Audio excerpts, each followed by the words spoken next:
The lights are off and away they go. Extremely loose. He's managed to hold on. He missed the bit complete. That is crazy stuff. Side Freitas is on the grass on the infield before. He slides through. He tags Richard.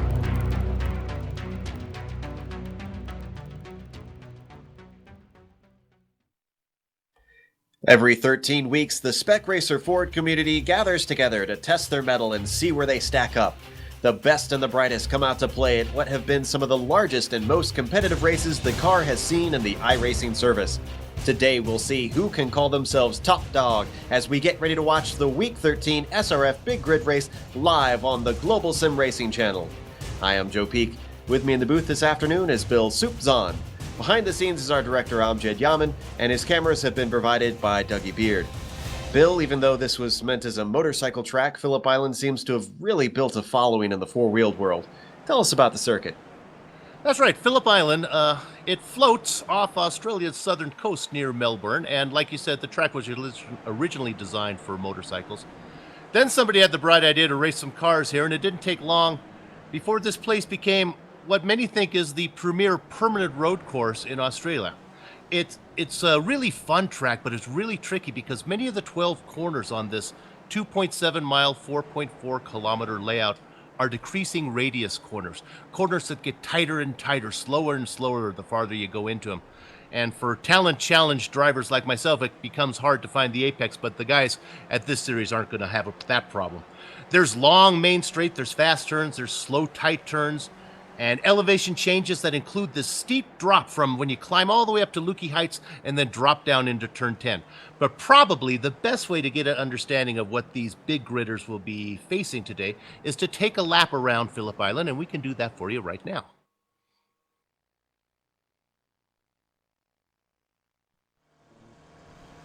All right, we've got Kevin Brown in the GSRC SRF, so let's do a lap around Phillip Island. This long front straightaway is going to create draft battles all day, so don't be surprised to see cars 2 and 3 wide. However, coming up to Doohan, the first corner, it's going to get very hairy when cars aren't single file. It's barely a lift through here, and the SRF has some serious off-throttle oversteer. After that, you have to quickly get set up for the southern loop. This is a very long corner that both has a rise in elevation and a very late apex, so it's extremely easy to get the power too early and understeer off into the weeds. If you got it right, you'll be in a good position to set up a pass into the hairpin. But before you reach that, you'll need to gently steer it into Stoner. Unfortunately, this kink can make it hard to tell if a driver plans to defend down into Honda, so be wary of your opponent's intentions. On the exit, you can use all of this AstroTurf on the outside, so don't be afraid to let the car drift pretty far out. From there, it's a short run to Siberia, which has some very unique characteristics. It's an uphill climb with lots of banking, but it's such a long corner that you'll want to square off the apex very late. This is going to be super important now that you're on the backside of the circuit, because it's a long ways until you lift off the power. The car is going to weave gently left and then to the right through 7 and 8, but keep holding right to set yourself up for Lukey Heights. The track is going to climb and climb, but get tighter and tighter, so some lifting will be necessary. That's because you definitely want the car to hug the left curb as you plunge back downhill into the braking for turn 10. This is a sharp hairpin with a good bit of camber, but once again, it's an incredibly important exit. You won't be lifting again until you reach Doohan. Hold left around 11, then track out to give the widest entry you can into 12. This is the final corner, and once again, the banking allows you to carry lots and lots of speed. And you're going to need it now that we've hit the long pit straight. As long as you've kept it on the black stuff and pointed forward, you've now finished a lap around Phillip Island.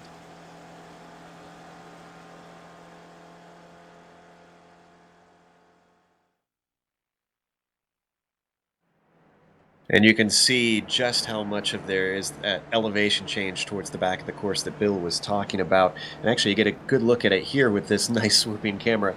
But just a reminder, if you think that this car looks like it's fun to drive, check out the IGP Fun SRF League.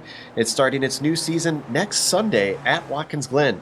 It's a similar race format to what you're seeing here today in the big grid race, and they are on Sundays, and they follow the official SRF calendar on iRacing. So if you're interested in hopping on, definitely go check them out. They love having new people, and they're a good group of guys. So with this being a draft track, I'm sure there's going to be no shortage of opportunities to pass Bill, but there's also, I'm sure, some danger zones that they're going to have to be watching out for. Well, for me, my danger zones are everywhere whenever I get in one of these things, especially in this car that is kind of throttle sensitive the way. Maybe I've become a better driver when I first started in iRacing. I had a hard time driving this thing because it's really felt like I was flying a plane using the rudder because it's so throttle sensitive where you could get the car to turn by lifting and bringing it in here. I don't know where the danger zones are here, Joe. I always find myself in Siberia, which goes on forever. So I don't really, for me, it's everywhere. What do you think? Well, I mean, I'm kind of looking at Doohan if they get into 2 wide or even 3 wide situations with that front stretch draft. I think that's going to cause some problems today. I wouldn't be surprised if the Southern Loop catches out a few of the lesser drivers, because it is every car that I've driven here, it seems like Southern Heights is almost impossible to get right and super easy to get wrong. And then, of course, obviously, Lukey Heights, it's a very fast corner, and also very blind. So if anything starts to go wrong there, I wouldn't be surprised if we have a big wreck erupt. Yeah, see, now, before in the pre-race show, we were talking off mic on where the passing zones might be. And certainly turn 4 is probably the easiest, that tight almost hairpin there in 4. And maybe 10, maybe you can go wide around Lukey Heights in 10. But then you and I were disagreeing. I think that we're going to see some passing in exiting 1 and going into 2. Now, you don't think that's going to happen. Maybe that's going to be a danger zone. Because I've seen guys try to go wide through 1, go 2 by 2, and then try to finish it going into 2. So we'll see what happens there. You don't think that's going to happen? No, I think that if anybody's going to get a pass done, it's going to happen as they're going into 1. And if they stay side by side, someone's going to have to give way, most likely. So I don't know. I'd be surprised if 2 drivers try and hold on to it through 1 and don't lose a position with the guy behind them just closing so rapidly, because they're going to slow each other down a lot through Doohan if they go side by side. Well, we'll see. If I were ticket buying public, that's where I'd be buying my tickets. Somewhere around 1. I think we're going to be seeing action between 1 and 2. We'll see. I hope you don't buy it for the outside of the corner, that's for sure. No, not much there. Well, let's talk about some of the major players that we're looking at. We hear word that Felipe Farinelli, Edward Forer, Daniel Manenkov, Jamie Fluke, Evan Merrill, they're some of the really fast guys, although we understand they might be a little slow or a little accident prone, that some of them have had problems being consistent over long runs, even though this isn't going to be a terribly long race.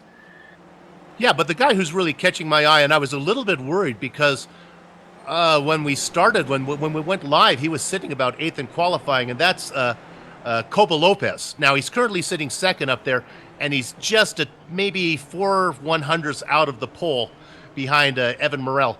But Coba has a great reputation in this event. Absolutely. He's won twice. He's looking at a 3rd today, potentially already sitting on the front row. But he has 4 pole positions. However, that doesn't mean a whole lot, because we understand that I believe it's only twice that the pole sitter has won this event. So 2 out of 7, 5 out of 7, a failure rate on that. I don't know if I like my chances on sitting on the pole. Certainly isn't going to help you with a draft. Another person that we need to watch out for is Jens Svensson. Excuse me, I botched that name. We hear that he's a Phillip Island specialist, so keep an eye on him. Right now, he is sitting, where is he? He is all the way down in 18th, so maybe he's not a qualifying specialist, but maybe he'll be climbing up as the day goes on. Well, why don't we talk about what actually is going to happen in this race? We're looking at a fairly short race with no pit stops, correct? That's correct. So our length we're going here, if I can call up here, the actual length race, Joe, what is that there? If I pull that up, we're going 24 laps. 24 laps. Okay, so that should wrap up in about 45 minutes. This is going to be a pure sprint, so the drivers don't need to worry about coming in for a pit stop or anything. Open setup so they can get the fuel just enough to finish.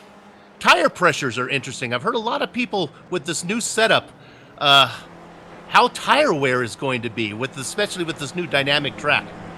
Yeah, that's a good point, because iRacing has just put out a new build. If you're not familiar with iRacing, it's a simulation racing service that you're watching right now, and they update 4 times a year. They call them seasons, and they just finished one of the most recent seasons. We're going into the 4th quarter of the year, and the cars can sometimes change a little bit depending on how they update the physics. They've tweaked most of them in to where they're pretty happy, but those little subtle changes can affect how the guys who are driving it all the way up to the limit drive the car. So some of them are Wondering if that's going to affect how we see some of them drive today, and including one driver, I'm trying to remember who it was specifically, that said he was going way off in a different direction from everybody else, as you said, on tire pressure. So I'm wondering if the setup of the car can affect how everybody handles it out there today.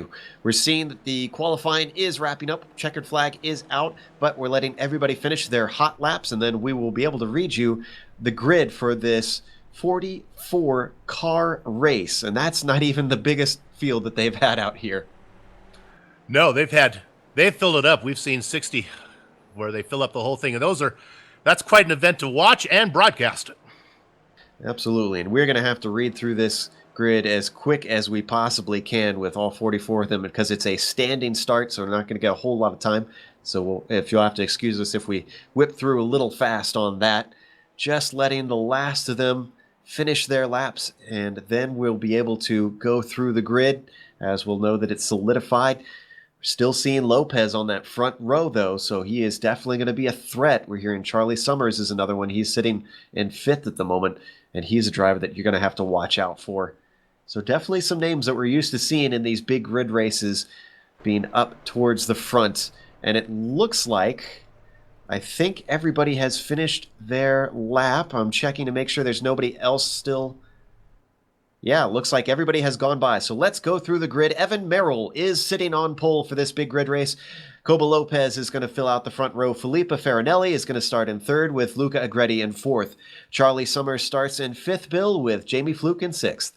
Edward Ferrer in 7th, Daniel Manenkoff, Matthias Wager, Kenneth Husil, Florian Curie, and Richard Yellen wrap out 6th through 12. Then it's Clark Williams in 13th. Luca Verani, league organizer, is sitting in 14th. He's got a ways to go to get up to the front. Macrani starts in 15th. Justin Johnson in 16th. 17th will be Jan Laprevet. And 18th is Jan Svensson, the specialist. The next 6, Ronnie Dudek, Stefan Overgaard, Arden Ensman, Marco Letranzi, Robert Lathrop, and Gerard Makarevi we're going with. Now to 25th, Joe. Then it's Ed Rice, Carl Vetters, Cristobal Gutierrez, Jürgen Mitterlehner, Jerry Guthrie, and Mark Underwood in the 24th to the 30th position. Call me when they go green. Donald Fieter, Giovanni Salito, Robert Hayes, Tim Seidel, Pierre, I hear him revving, and Bastien Urbanez in 36th position. Tim Phillips in 37th, Manning Grinnan in 38th. Mario Perez starts 39th, followed by Kelly Niquette in 40th. Then the final 4 are Anthony Carbone Jr., Wayne Walker in 42nd, Jeff Bixby in 43rd, and Brett Trocine is going to round out the field. We managed to get there before they started. I don't even see the lights up, so we did a good job trying to rush through that. But eyes are going to be on the front. You can see how far they stretch back on the front stretch as we watch the field start to rev here from the blimp, waiting for the lights to come up, and then they will be off for a whole 24 laps around this wonderful Australian circuit. Yeah, apologies to all the drivers that we hammered, but we have 45 minutes to get everyone some screen time. Absolutely. Although with the action that we tend to see, we might not get as much time. Lights are up. Red lights have lit up, waiting for the green. And there they go. I think I saw somebody made a jump start. Might have been Evan Merrill, actually. Now remember, there is no passing until turn 2. They are supposed to try to get in line here. I don't think Daniel Manenkov got the memo on that one as he starts to make his way past a bunch of cars on the start. Yeah, I'm afraid your leader right now is going to have to come in to serve a stop and go. I'm sure he jumped the start. I saw him move on my screen, so we'll have to wait and see as they come around. They are now past turn 2, so passing is allowed from here on out. I'm wondering if Manenkov is going to get either a penalty or possibly be DQ'd for disregarding the rule. Here's the first great passing zone as the field comes down to Honda. Let's see who's going to try and make a move. We see an orange car coming up on the outside. That is Charlie Summers, I believe, who is trying to make a move on Luca Agretti. Everybody else cleanly through on the start, I think. Very nice. And these guys have done a good job. I haven't seen any problems all the way back, all the way through the whole field. Still up at the front, it's Evan Merrill. Hasn't given it up yet. No pass attempt from Cobo Lopez. Now there's Ronnie Dubek going to try to make a move in that kind of zebra-colored car. Dudek currently sitting, actually I'm not sure. Fourth position. Fourth position. Now down through the turn 10 hairpin. Field doing a very good job. Everybody's being relatively patient. We're not seeing too many crazy moves, but this is where it's really going to start to erupt as the draft comes into play. And there goes our leader. Evan Merrill did receive a penalty for a jump start as he heads into the pits. Sorry, Joe, I gave you false information there as our leader goes in.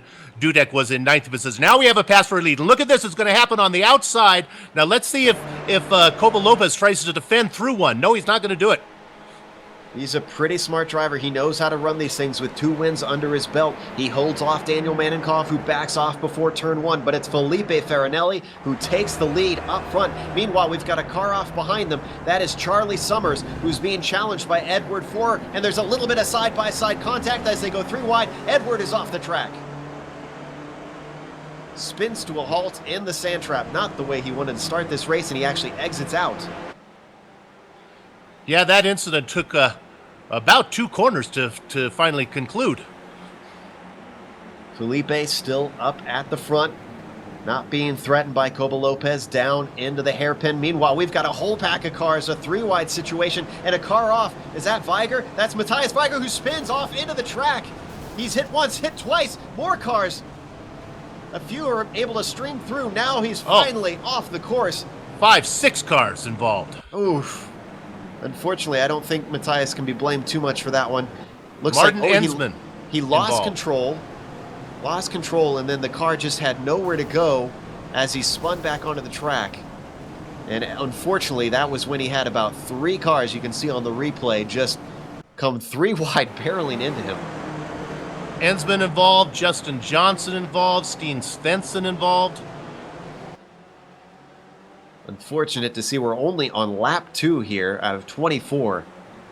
Now they're coming back around to the front. You can see Felipe up at the front. He is not, in fact, in third. That's a timing and scoring error. He is in first. Here comes Cobo Lopez. He's got to run. He stays to the right. He is going to try to get back into the front. There are no caution flags that these guys have to worry about. So this draft battle is purely about ego being in front at this point. And so far, Joe, you seem to be right. They seem to be settling that before they get to 1. Here comes Felipe, holding behind him. Daniel Manenkov closing in and the braking for 2. Unable to do anything. Right now, it's these 4 who have broken away. Cobo Lopez in the lead. Farinelli in second. Manenkov in third. And Agretti in fourth. It's another 2 seconds behind Agretti all the way back to Husil in 5th position. So really, it's a 4-car race up in front. Bit of a defensive move from Lopez down into turn 4, but decides to go back to the racing line. No pass attempt.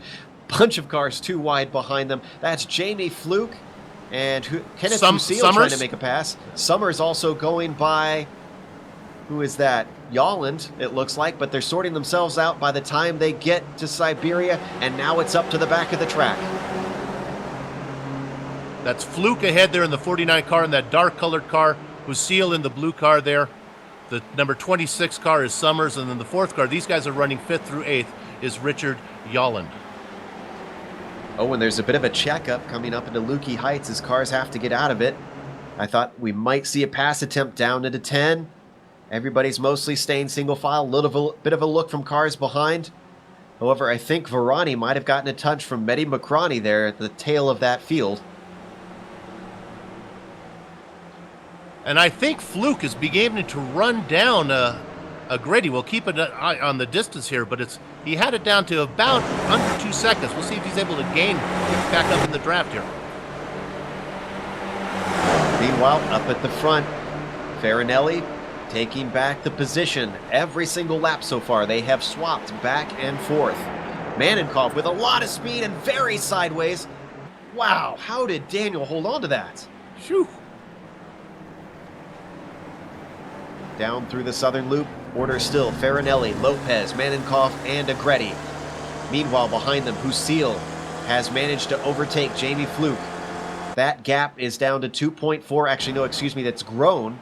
Yeah. And they're still battling as Fluke is now looking on the inside of Stoner, but that's going to switch to the outside. He might fully have it by the time they get to the braking zone. Husil is not giving up once they head to Honda. He does not quite have a nose in, but Fluke gives them room. They're going to go side by side. They get checked up behind them. Summers trying to find a place through. Nowhere to go. Clark Williams is going to look to the inside down in Siberia, but Summers shuts the door. That's really the exciting part of the race. The guy's up front, and he's not done yet as they're going to try to peek in there again. And here comes Summer, going to go 2 wide, up through 8. Gentle right-hander. This is flat out through here. Not going to be a problem, but it's going to switch back up through Lukey Heights. I think Summers is going to have to give up the Ghost. Husil holding in tight. Summers still trying to see if he can sneak something in. Let's see if he's going to try to make a pass down into 10. He takes a little bit of a look. He's got his car in. Husil gives him room. It's going to switch back, though. Still side by side. This has been going on for a while now. Summers is going to lose ground. Again, they're going to be flat out all the way by the time they get up to turn 1. But look at Fluke. Fluke is absolutely streaming away from them with that battle.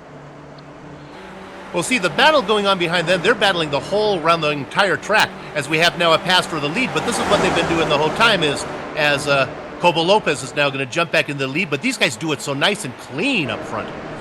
It's almost as though they're working together. Meanwhile, these guys in back are a bit more chaos. You notice that Manenkov and Agretti haven't really been making moves. They've just been holding in 3rd and 4th. It's everybody behind them in this second pack that have been swapping positions left and right multiple times a lap. Right now, Fluke has lost the ground that he had gained from that front stretch draft, and Summers has caught him. It's Husil behind him in 7th, Richard Yallen in 8th, and Clark Williams in 9th. Let's see if anybody makes a move down into Honda.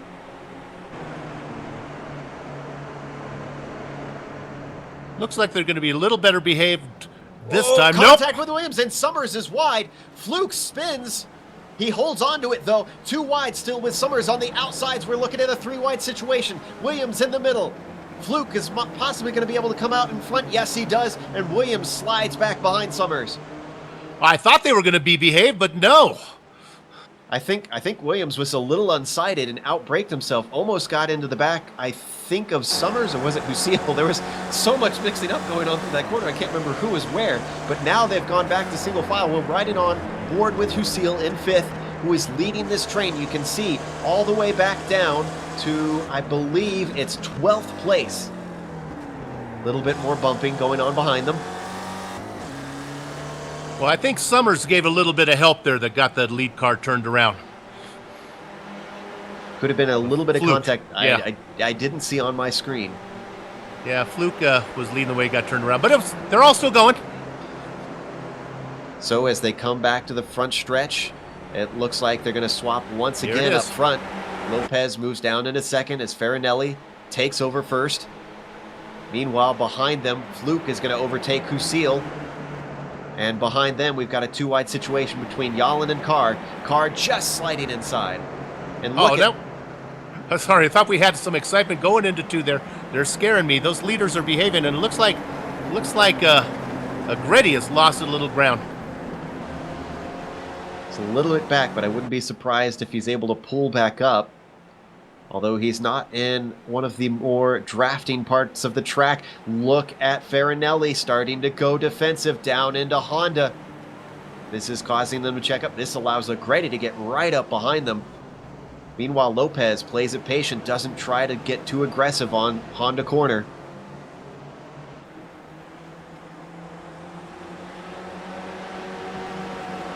So it looked like for a second we might see some swapping there, but Fluke is moving farther back as Summers is trying to overtake him. He's going to have the inside through 7. It's going to switch back. Oh, look, was there contact there? They got very close. There was wide enough track there with it being flat out that they really didn't need to get that close, but I think Fluke is going to come out on top. When you get a second from the excitement back there, Joe, there's some great racing going on in the back here that maybe we can touch on. It's hard to leave those guys up front, though. What are you looking at, Bill? I think this is going to go on for a while. Yeah, I think so. So let's go back. Let's go back to 13th position here with Robert Lathrop. He's in a great battle with Stefan Overgaard. Those guys have been side by side for half a lap. It's settled out right now. Now, right behind them in 15th position is Marco Latranzi. Then is a little bit farther back to our German driver. I'm assuming I've been waiting to say his name all race there. Jürgen Mittenlehner. And the last car running in 7th place, Ed Rice. And it looks like Lathrop is being overtaken by the Flying Smurf. Once again, before they even get to turn 1, Stefan Overgaard is going to move into 13th. So that's a nice battle, 13th, 14th, 15th, 16th, and 17th. I saw there was quite a pack behind them heading down into turn 10, but that might have Summers is off. Out. Summers is off. He's spun around. Let's see if we can figure out what happened to him there. Oh, and he's losing lots of places. We're going to pull up the replay, see if we can figure out what happened. He is just absolutely slipping down the order. This is in the southern loop. Does he get chopped? No, I don't think there was contact there. I don't think so. I think it's... I'm going to chalk that up to the throttle oversteer. And there was a number of cars that actually had to take to the grass to avoid him there. Wow, Summers is all the way down in 25th after that. He is going to have a lot of work to do. Yeah, a lot of cars took a trip to the beach. Florent Carey went all over the place trying to avoid. He lost a ton of positions. And you know what this has done? Kenneth Husil, sitting in 5th, only has Jamie Fluke within drafting distance. Behind them, it's a little ways back, almost 2 seconds, to get back to Richard Yolland. So those guys are going to have to work together to make this a 5-car pack once again. Well, I think 5th and 6th now with Husil and Fluke have a much better chance of getting up to the front without that nonsense going on that they were fighting in. Meanwhile, the 4 leaders are coming around the final corner again as they head down the straight. Let's go ahead and see if Coba Lopez is going to make another move. It might happen from 3rd position this time. I was going to say, I don't think he's close enough. Farinelli still in the lead up in that dark car. Lopez in the white-colored machine behind him. It's Daniel Manenkov in the red one.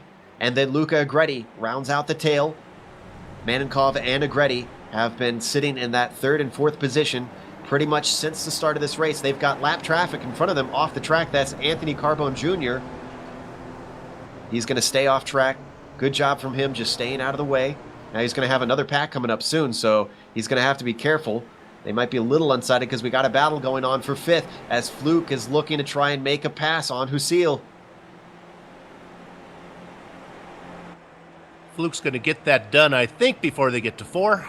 Yep, Husil goes back to the racing line. He knows there's no point in trying to fight that one. Just behind them, a little bit of action as Ferrani has been making great progress, I'd have to say, and is all the way up to 7th now. Remember, he qualified in, I believe it was 14th, either 14th or 18th, I'm trying to remember.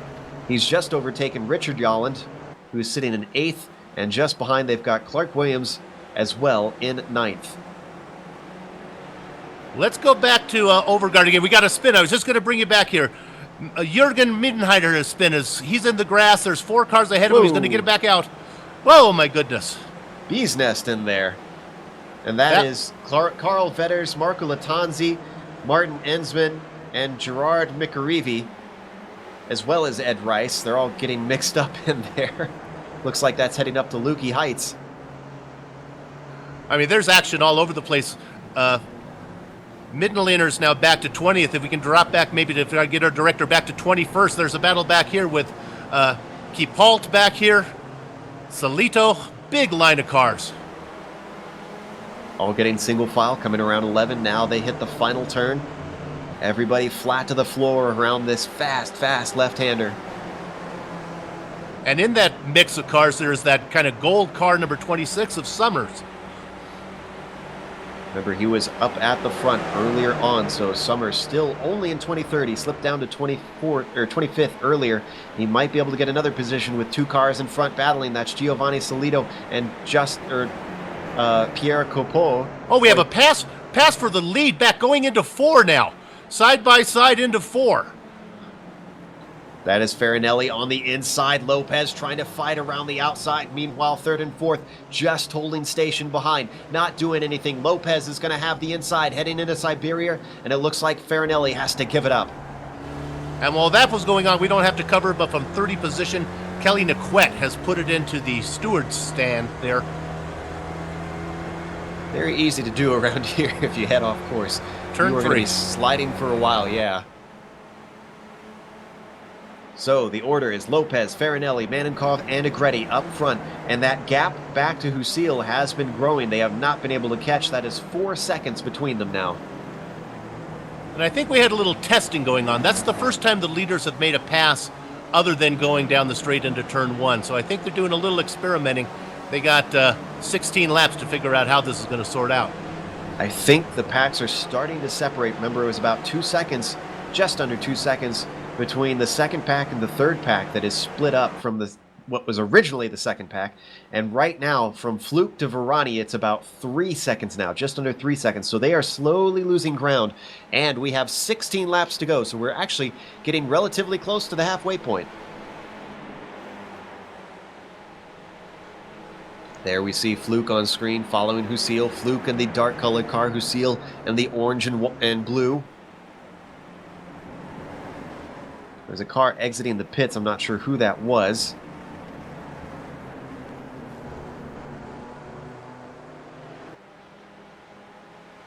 Might have been Mario Perez, I'm seeing, who just slipped in behind the group of Richard Yallen, Clark Williams, and Luca Varani. Meanwhile, pass for the lead. Once again, Farinelli fighting by at Honda, and he overtakes Lopez. And something's happened to Fluke. Fluke is dropping down the order. He's made contact with someone. That's Mario Perez. That's the lapped car. Let's look at the replay, see what happened there. Heading down into Honda corner. Perez is nowhere to be seen. It looks like, oh, the car just came around on Fluke. Now, how in the world did he get into Perez? Oh, and Perez made his own mistake and ran into him in a completely separate incident that just basically combined with him. That's got to be frustrating.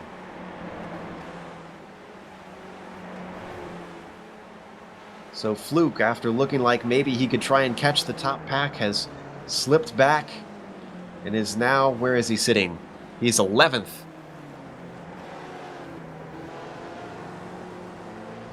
As usual, Bill, this is not disappointing with these big grid races giving us lots of action on track. Absolutely. And I'm looking now at 18th position, if you have a second. We're back here, this yellow car of Giovanni Solito.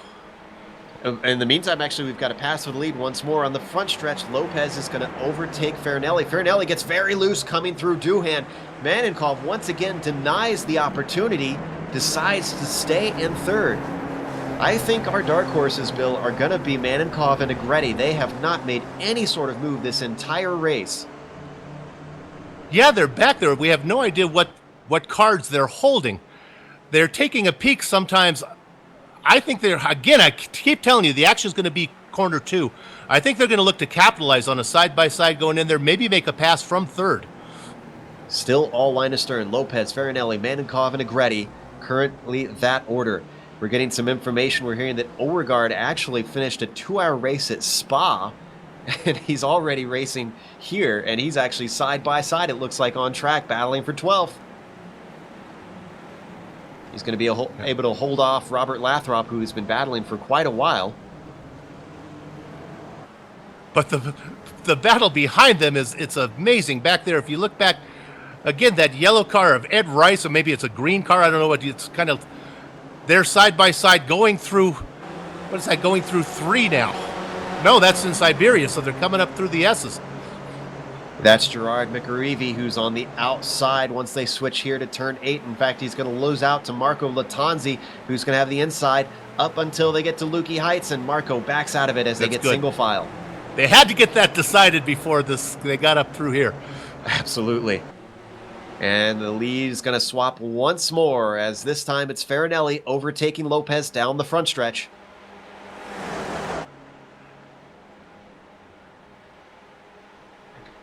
Lopez taking a little bit of a peek to the inside. Oh, is Lopez going to try to swap it back? No, he backs out of it before Duhan. That was interesting. Lopez being a little bit more aggressive here. Still 13 laps to go. Going to hit the halfway point next time by.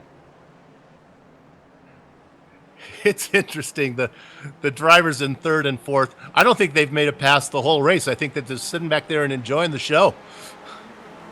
And in fact, you're correct. They started in third and fourth, and they're still sitting in. Oh, excuse me. No, they did not. They started in 8th and 4th, actually. So Luca Agretti is in the same position he started. But remember, Manenkov, we don't know if he's going to be disqualified or penalized at the end of this race because he disobeyed the rule of no passing until turn 2.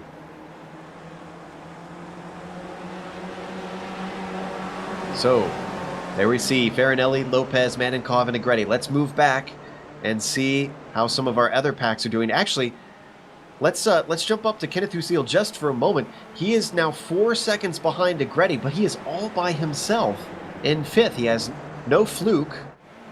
Well, in a different form of not a fluke. In a different form of the phrase, no fluke to help him. So Kenneth Lucille all by his lonesome, and he's got 3 seconds back to Verani. Let's see if that pack behind him can eventually catch and run down that 3-second gap. Yeah, I don't think anybody's catch those 4 guys up in front, but they are starting to spread out a little bit there. 7th, 8th, and 9th is Clark, Yolande, and Macrani. Absolutely. You can see Clark sitting in the 7th position just behind Verani in the purple car. Now he ducks out to the side using the draft. Yolande just behind them, holding station as they swap just before turn 1. Obviously some teamwork going on there.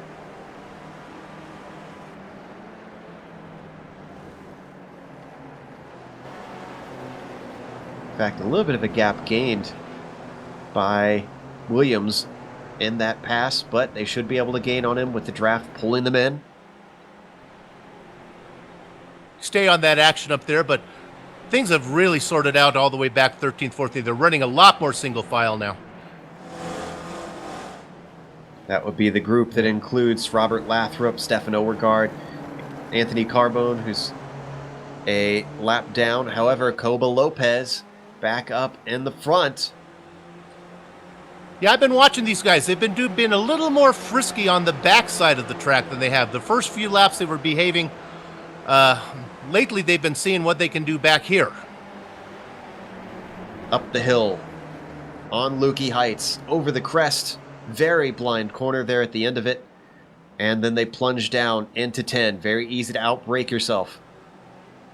Now switches back. You got to figure out your way to get around on the backside of the track. 4, because you figure that you're going to be passed down the straightaway, and then maybe you can get them back going into 4, and then you're going to need one more spot. I don't think there's enough time, like right here, Joe. I don't think the pass can be done before the start-finish line. Let's see if it can be. Here's a good example. I'd say it can, yeah. Yeah. Look at Farinelli getting a great run. It's all going to be down to timing, probably.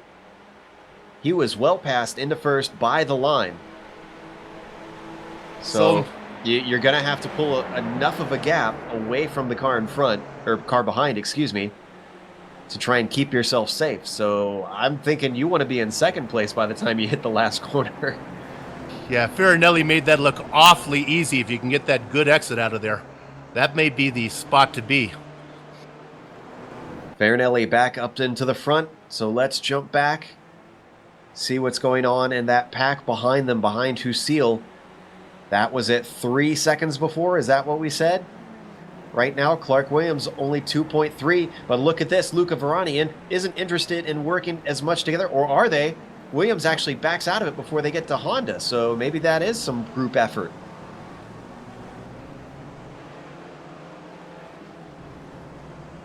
They've chopped off half a second. I think they might catch Lucille. Yeah, well, you would think, especially when they can do that swap like that, they can do it without losing time. I'm not sure you can do it going into 4 and not lose time, but certainly you can do it down the straightaway. We understand there's a big pack going on from 14th to 21st, and that is definitely a big pack. That's led by Gerard McAreevy, and he's being passed by Marco Latanzi, who's going to have the inside into Stoner. And that's Ensman right behind him in that kind of blue and white car looking at him. Maybe going to take a peek on the inside. Oh, excuse me. I was on the wrong. outside. They were coming through Siberia at the time. Now they're up to Lukey Heights. Oh, Ensman scared me there going to the outside. He might not be done yet. Is he going to take a look? Nope. As they accordion together down into 10. Nobody trying to make a dive. Up front, it is not over, though. Look at Latanzi trying to peek around Mikarivi. Meanwhile, we swapped back up front where Ade Lopez is into second.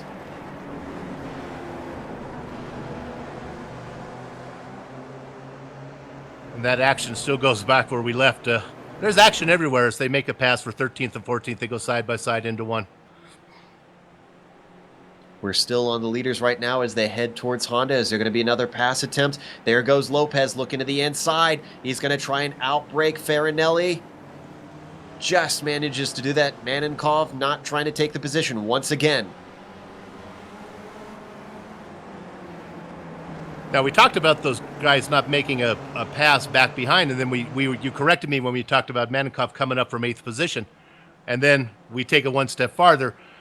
That's those positions that he got were under the no pass rule. We've got a 3-wide situation going back in 14th and maybe a bit of contact. It looks like that was Jürgen Mitterlehner. It was a scary situation. They were about 2 wide, 3 rows deep going into 4, and I think he didn't expect them to all have to check up quite that much. Just tried to keep out of it. Nobody made contact, I don't think, and came out of it. So let's look at the replay on that action.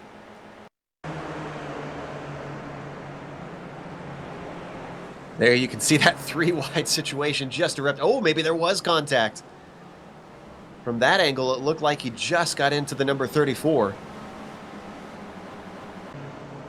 Now we're back to live. Those cars have gotten single file. And 34 is actually Evan Merrill, who is currently an 18th. Remember, he was our pole sitter. He's worked his way all the way back up to there, but that's still a long ways back. In fact, he's a whole 30 seconds behind our leaders.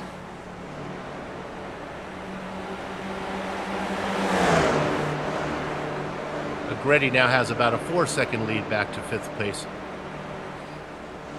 However, behind Husil, it's about 2.3 seconds, so not a whole lot gained by Clark Williams in that pack. This time by, we see Lopez not making an attempt on Farinelli.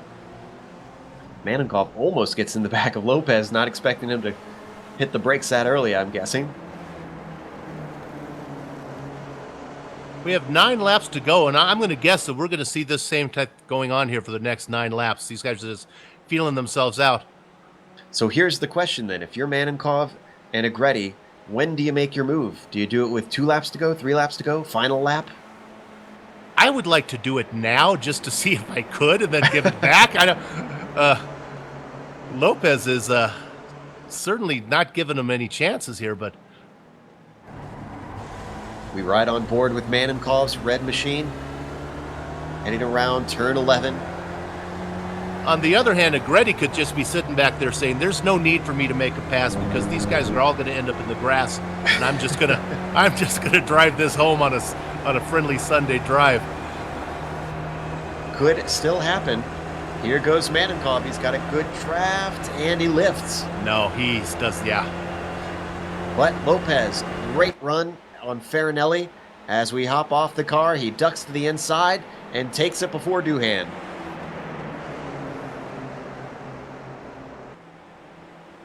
Also, that gap between Husil and now Yolland leading that pack is down to 2 seconds, though they've gained a little more. Those guys are going to be looking for a top 5 finish, with Husil being currently P5. See if I can find a nice battle in the front, give some guys a little screen time here. How about we give a quick look to number 19, Giovanni Solito, in that yellow and blue car. He's in a battle there with... I'm sorry, we're looking at 19th position. He's currently battling with Justin Johnson. We've Johnson. got a car off. That's Gerard McGarivey. What happened to him? Oh, that looks like driver error going through the southern loop. Back of the car just got away from him. Ooh, and he was very close to touching... Was that Summers? That was Summers. There you can see the replay now. Ever so close. And, you know, one of the weird things about this track is they have those natural embankments. Well, I don't know if they're natural, actually. But those embankments on the side of the course that if you get off line or get off of the pavement, it can really do some damage to you if you don't go down them right, Bill. Absolutely. Let's go to 1 here. First time I'm seeing a pass for the lead. I saw a pass through the final corner. Look at this now. This is interesting. There was a pass through 4 by Farinelli, and then Cobo Lopez now looking on the outside. These guys, neither one of them have a good run this time. It's going to be Lopez on the outside, down into 1. Is he going to give it up? Are they going to go too wide? Farinelli backs out of it just a little bit. Lopez still holding around the outside. It's going to switch back for 2. And Lopez takes it around the outside of 1. That is a new one we haven't seen yet from these leaders.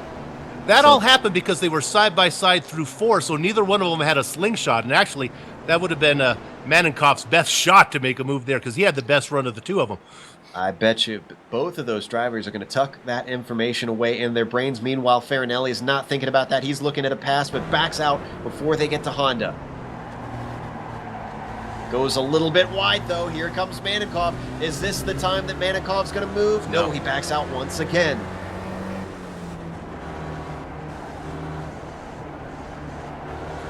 I don't know what Manenkoff's game is, but I got to give him credit for playing it to the hilt. He is not going to pass. Oh, yeah. That is some extreme patience. I've raced in races like this when the Lotus 49 Series visited Indianapolis, and it was a draft battle the whole way. I sat in 3rd for 2 races. Had to wait and just sit and wait for the right opportunity. It's very difficult to resist the urge to get in the mix. But what's interesting now is what that's done, all that nonsense those guys have been doing, that has let Husil really close the gap. It's down to 2 seconds. He's knocked a second off. You're right. He's gained quite a bit. Not that far away from getting on the toe of Agretti. And you know they're going to be more aggressive in the final 1 or 2 laps. So if they slow even more, we could see Husil coming in and fighting for the lead. And in fact, now Agretti has dropped. Manenkoff has a 2.5 second lead on Agretti.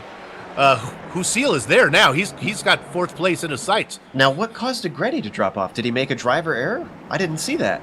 I think it was his back, and I think he lost the draft. Let's go. I'll see if I can find out why he's so far back. You know what? I think he made a misshift on the front stretch because he was right with them heading through the final corner.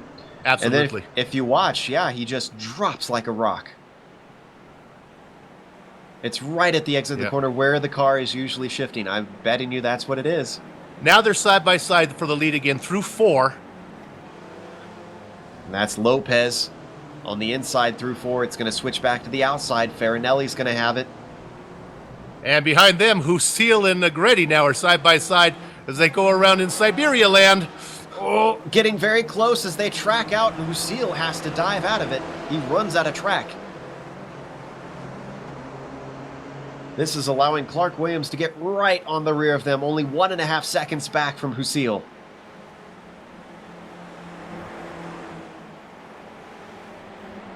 Leaders are 1, 2, 3 going through the final corner. Going down into 10. 6 laps to go now. Still Farinelli, Lopez, Manenkoff for our top 3. They've dropped Agretti. Agretti is back into 4th, ahead of Husil. And it's only a little couple, almost just over a second, back to Clark Williams in 6th position. As he's going to bring along Yolland and Varani as well. Let's see if they gain on this front stretch. Meanwhile, we're on board with Lopez, who's taken over the lead before Doohan.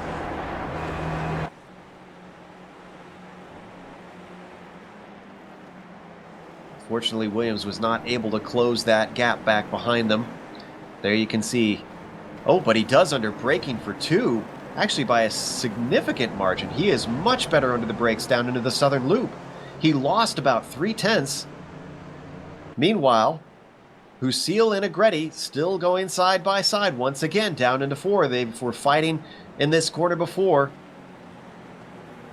Agretti has the inside, but doesn't have a nose in. Is he going to get chopped off? And it's 3 wide situation just behind them. Varani on the inside, Clark Williams on the outside, and he's able to come out ahead. How did he get that on the outside of 3 cars? And what that's done now, they've caught up. That's really now a five-car pack now for 4th, 5th, 6th, 7th, and 8th. But Husil has lost touch with Manenkoff, who's opened it up to almost 4 seconds. All that battling going on between Husil and Agretti has really cost them a chance for the win. 5 laps to go now.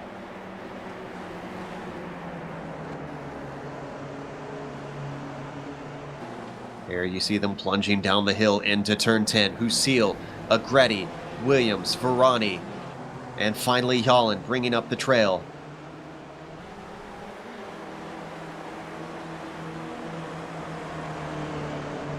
Leaders coming around. I think we're going to have another pass for the lead here. It's going to happen early.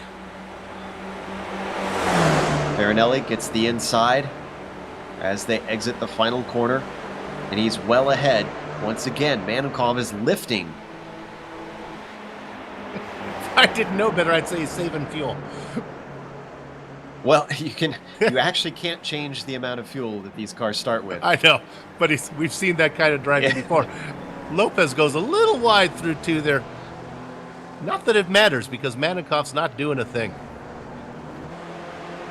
We'll have to talk to Luca Varani after the race, see if the race organizer can take a look at Manenkoff so we can get confirmation on what's going to happen if he wins this race.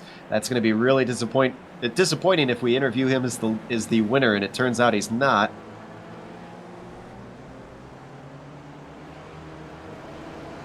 Well, he certainly has the pace to stay with these guys, so there's no, I mean, in his defense, there's no saying that even if he didn't make those early passes that he wouldn't be up there. This is true. Still, the rules are the rules. Rules are rules, I know. Yeah, and they are very much sticklers about that first lap pass. They have punished drivers for it before, and there are some grumbling sometimes about it, but they've always brought out the argument that the number of accidents in these large fields at the start of these races have been very, very few. We understand that Agretti is continuing to lose paces. In fact, he's only ahead of Richard Yalland.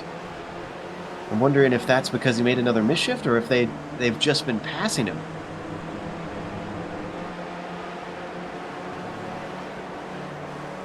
So Husil has actually been able to stretch the gap back up to 2 seconds now. Varani. Yeah, Husil's able to pull away. Still over 4 seconds, though, up to 3rd position for him. As we start now with 3 laps remaining. I'm wondering, with 3 laps to go, if we need to stay up with this front pack because we don't know when they're going to make the move here. Right now, the order up at the top 3, you can see on your screen. Farinelli in the black car leading the group. Lopez in the white car in 2nd. And Manenkoff in the red machine in 3rd. Down into Honda. This has been a popular passing spot. Lopez takes a look, ducks back into line. Manenkoff staying out of his tail. All cars looking absolutely spotless. I see no damage on all 3 of them. Up through Siberia.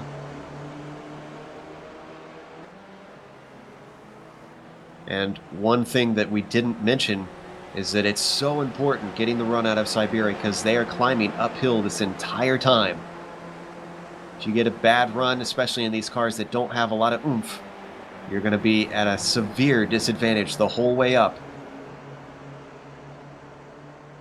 Down into turn 10, nobody making any moves.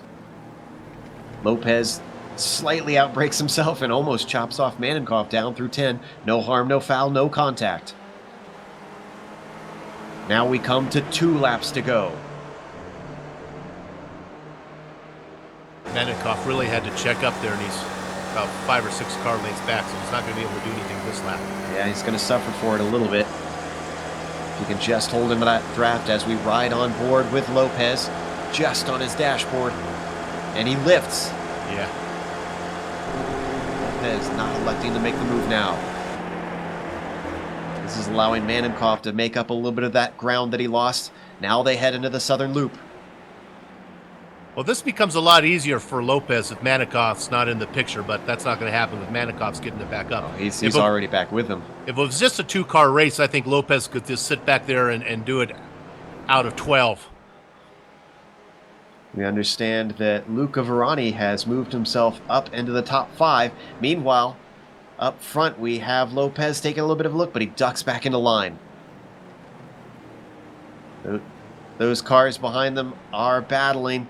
Clark Williams trying to hold off Verani. Manages to keep it. Luca Agretti defending from Richard Yolland. So in order, it's Williams, Verani, Agretti, Yolland. And that is from 5th to 8th. And Felipe Farinelli has disappeared. He has blinked away. He's not back yet. This could be it for him. Oh. With less... Oh, there we go. Oof. That's not something that Lopez wants to see either, because now it's really going to kick off. The white flag is going to wave here. They're going to have to do some very close racing. He does not want him to disappear. That was a long time in the 5th dimension there. I'm glad he's back. Oh, yeah. One more corner to the white flag. Here they come. Lopez. Is he going to take the run? He ducks into the draft. He pulls out. He looks to the inside. Manenkov still waiting behind both of them. Lopez will have the inside down to the first corner. White flag waves as they cross the line. Farinelli on the outside. He backs out by the time they hit to Doohan. Now they come to the southern loop. This is the spot where Bill thinks they might try and attempt to pass. Everyone stays in line. Everybody hugging the left side. Oh, so close. Inches between all 3 cars. Here they come to the popular passing spot. Coming out of 2, through 3 to 4. Lopez holds to the right side. Farinelli is going to have his car ahead. Just squeaks by. Is Lopez going to try and outbreak him? Here comes Manenkov. He's going to try and look to the inside. They're going to go 3 wide for the lead. Almost contact between Manenkov and Lopez. Lopez outbreaks Farinelli. He's going to have the inside from 4, but it's going to switch back to the outside. Farinelli trying to outgun him through Siberia. Lopez slots back into line. Tries to get himself a good run up the hill. Manenkov still waiting behind. He tried his move. Is he going to get another opportunity? Up the hill, Lopez taking a look. This time Farinelli holds to the left. Lopez trying to go too wide up through Lukey Heights. They come very close. Still going too wide through Lukey Heights. Down, oh, and they come together! And there goes Manenkov. Manenkov gets by. Lopez trying to get back on track. Manenkov has it. He is well clear. One more corner to go after this. Lopez is behind him. Husil takes 3rd. And Farinelli slips all the way to 4th. But right now, the day is Daniel Manenkov's as he comes around the corner. He sat in 3rd patiently, but he's going to come to the line first. Daniel Manenkov wins the big grid race here at Phillip Island.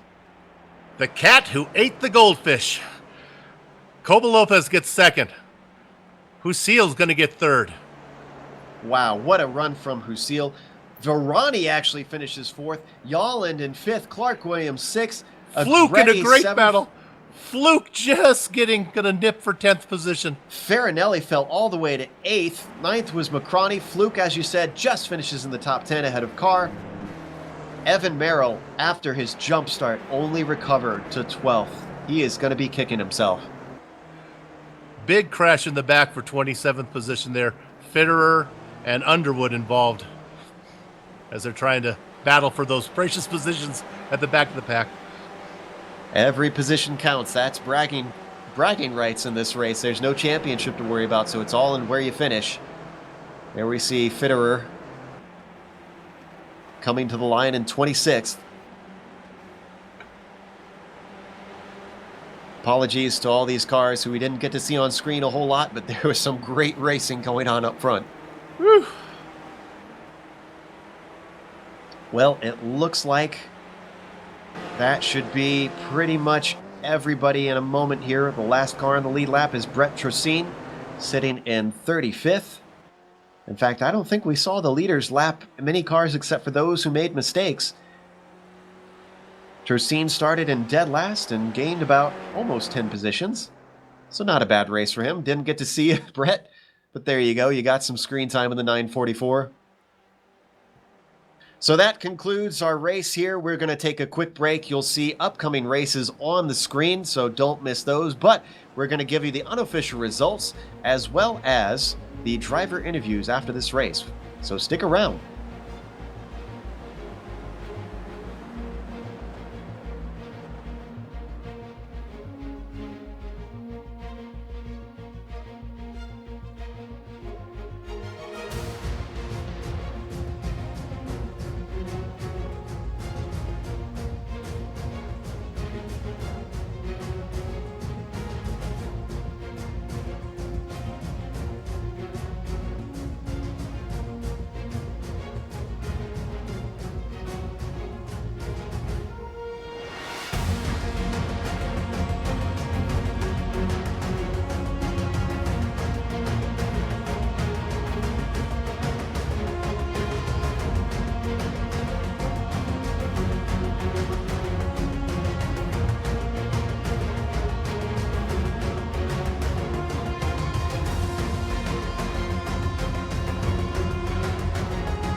Welcome back to Phillip Island. We just watched another Week 13 SRF Big Grid race here, and in the end it was Daniel Manenkov who was able to come away with the win with a bit of luck and definitely a lot of good speed and strategy. Ade Coba Lopez came in second despite some contact on the final lap with Felipe Farinelli, and Kenneth Husil rounds out our podium with a nice finish in third. Luca Verani worked his way all the way up into fourth from 14th on the grid.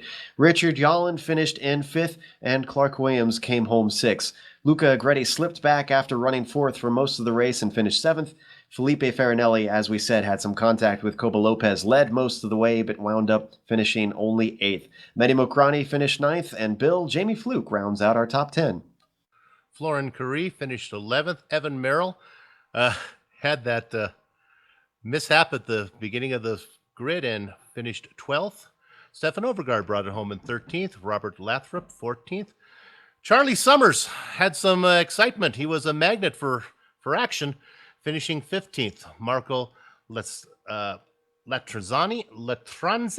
in 16th position. Here's an easy one. Ed Rice in 17th. Giovanni Soletto in 18th position. Justin Johnson in 19th. And rounding out the top 20, Tim Phillips. Tim Seidel finished in 21st with Martin Ensman in 22nd.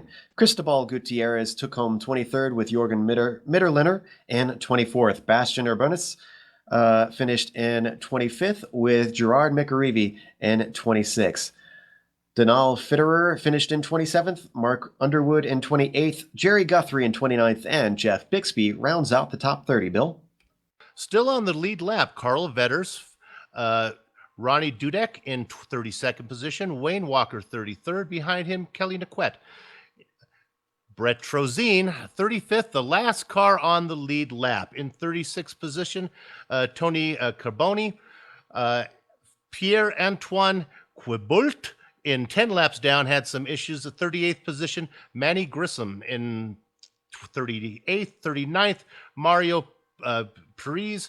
And rounding out in 40th, I'll just finish these up here, Robert Hayes, Steen Svensson in 41st, 19 laps down, Edward Farr, Matthias Wagner, and Jan Lapravette in 44th and final position.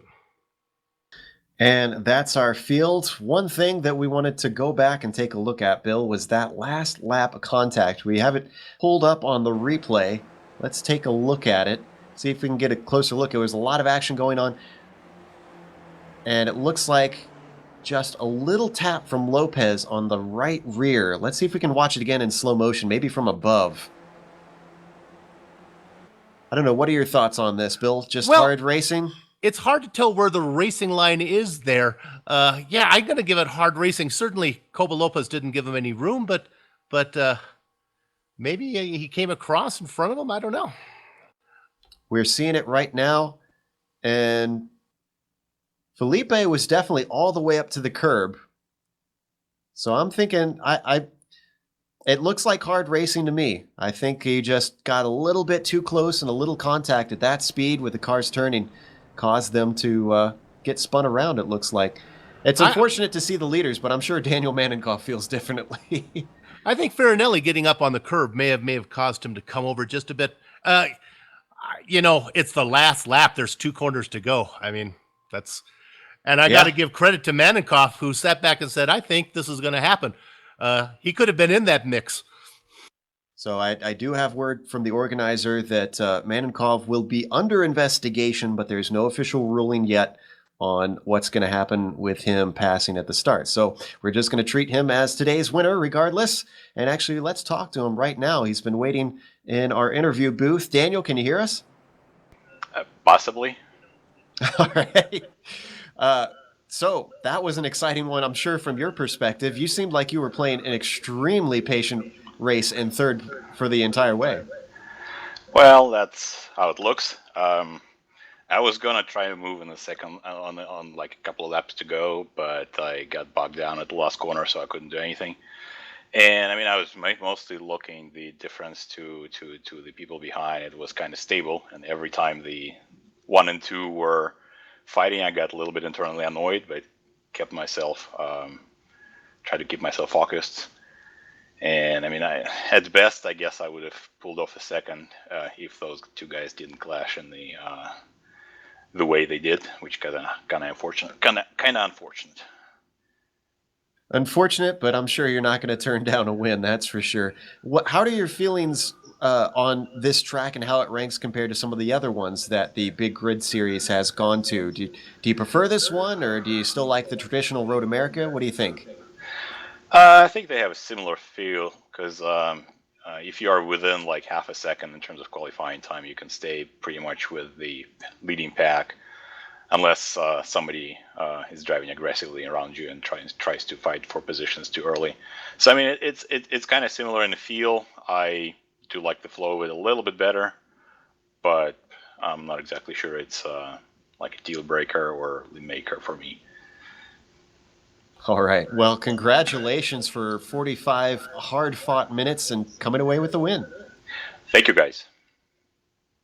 That was Daniel Manenkov, our winner today in the Big Grid Race here for the SRF IGP Fun Series. Next up, let's talk to our pole sitter and figure out what happened to poor Evan Merrill, who finished in 12th today.